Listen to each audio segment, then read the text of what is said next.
भाविकांचा उत्कट श्रद्धेचं स्थान आहे. श्री क्षेत्र बहिरवाडी बनलेलं आहे. परमतपोनिधी तेजोनिधी दत्त अवतारी बालसन्यासी श्री समर्थ सद्गुरू किसनगिरी बाबा यांचंही श्रद्धेचं हे देवस्थान.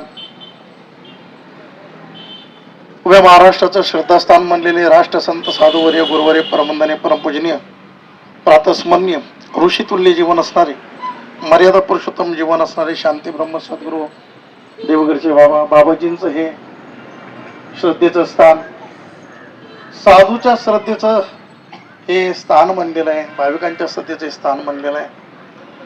आणि बऱ्याच वर्षापासून हा रस्त्याचा प्रश्न आज भैरवनाथांच्या आणि आज सकल साधू संतांच्या कृपा आशीर्वादानं खऱ्या अर्थानं मार्गी लागलेला आहे.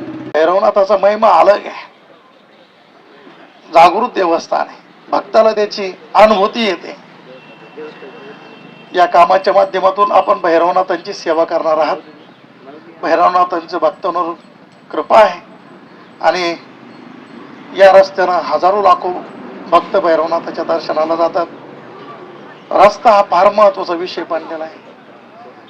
त्या गावकऱ्याच्या दृष्टीनं का होईना कधी कधी एखादी माता भगिनी आडलेली असते आणि रस्ते जर खराब असेल तर पूर्वी अशा काही घटना घडल्या त्या माता भगिनीला आपला जीव सुद्धा गमावा लागलेला आहे.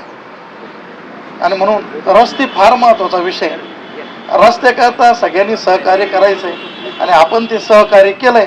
आपल्यालाही मनापासून धन्यवाद देतो. भैरवनाथांची कृपा आपल्या सर्वांच्या जीवनामध्ये आपल्याला प्राप्त होत राहो अशी शुभकामना व्यक्त करतो आणि या ठिकाणी आमच्या शब्दास विराम देतो.